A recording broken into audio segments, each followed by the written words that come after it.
various creeks, rivulets, streams, how they have done contour bunding, how they have erected natural fire barriers by piling up stones on the hillsides, how they have cultivated coconut plantations as strong windbreaks, then bamboo plantations as strong windbreaks.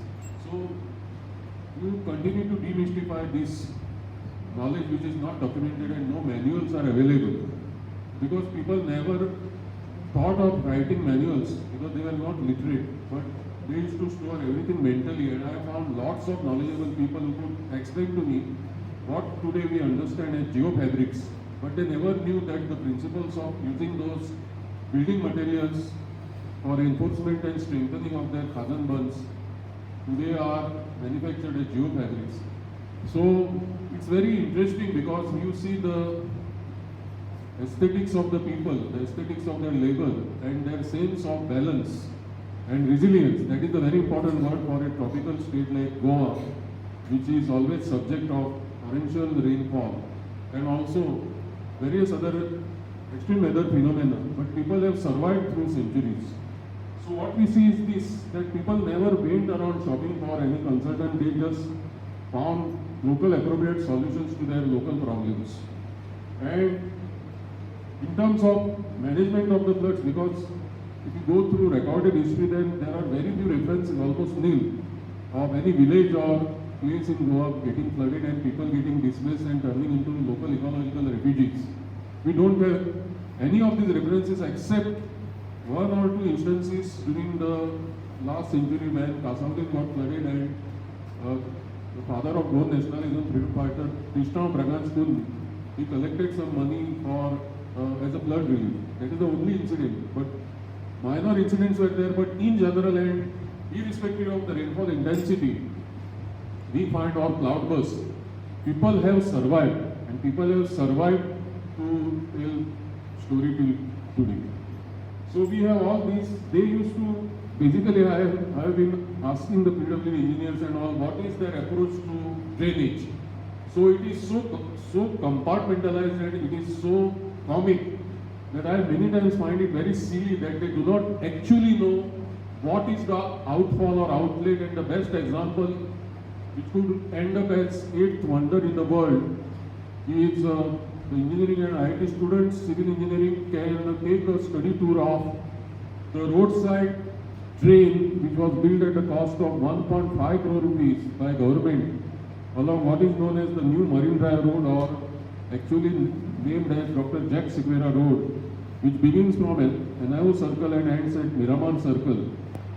Ultimately, it was found that the roadside drain had no outlet.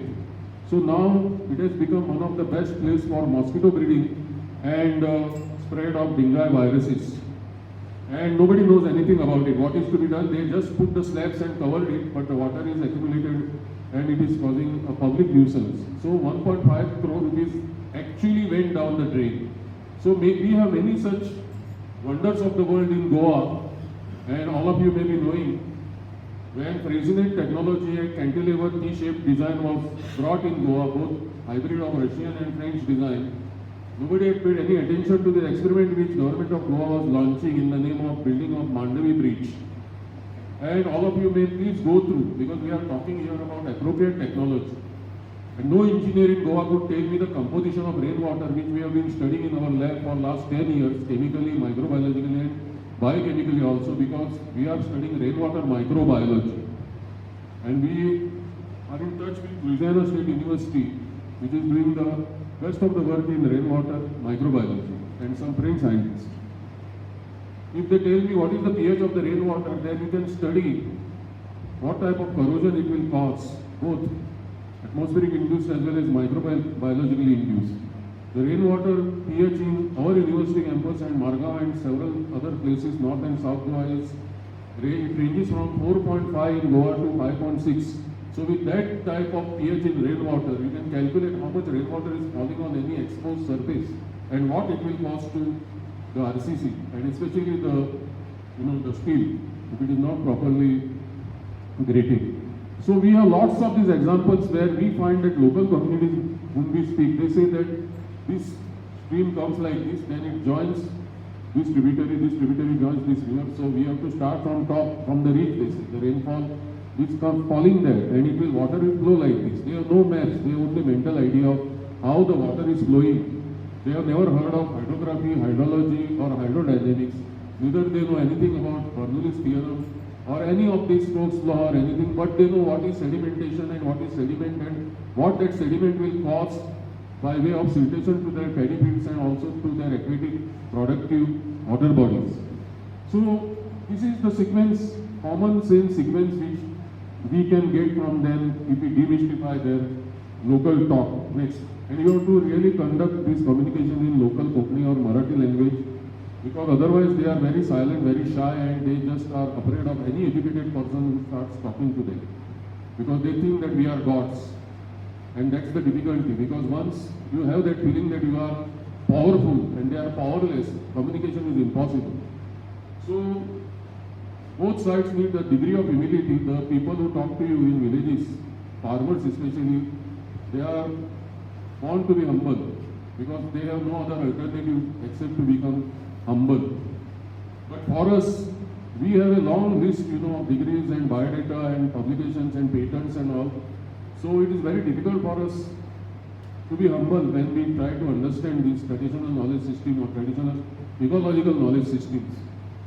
So I made an attempt to put in as simple terms all these points, and what will follow will be detailing of this. Next. So my entire focus is on Khazan land, because my ancestors were managers of these reclaimed lands, and their history goes back 3,000 years before present. And the lands are known as Khar lands in Maharashtra, Garjan is in Karnataka, and Chemminkattu in Kerala. So from Raigad district to Calicut, you can see these coastal reclaimed paddy fields, and the major crop is rice. And not less than 50 local wild strains, salt resistance, are used in Maharashtra, Goa, and Karnataka and Kerala. And only lately high-yielding hybrid seeds are being used. And this was the productive agro-ecosystem which was engineered. This is a very important term, because Professor Soni used the word is new engineer, but these are our old engineers. And they have a lot of knowledge to give to the new engineers. Next. So this was, Google Earth will show you exactly the morphology of the various water bodies and backwaters and creeks in coastal area of Goa. So we have 11 rivers and 41 tributaries. And all 11 rivers are tidal rivers, right from Tirakol River in north, followed by Kolwar River, then a small river, Baga River, then Mandavijwari Ishwarine Complex, then Sal River, then we have Saleri, Tarpana, Gazibag. We have 11 rivers and they are all tidal rivers. So the tidal effect reaches much interior. And within the floodplain of these estuaries, they are highly productive also. When these people migrated from the Ghats, they engineered these agro-ecosystems with mass community labor, with simple tools and implements. They had a difficulty in removing the original mangrove swamps, because N. Subhash Chandran, who is the PhD student of Professor Madhav Gadgil, did his PhD on ecological history of Western Ghats, and is the authority on reclamation of these coastal lands, and they have done some empirical studies on pollens in the sediment, and they found pollens in sediment in these areas, and they decided to date the reclamation, and that dating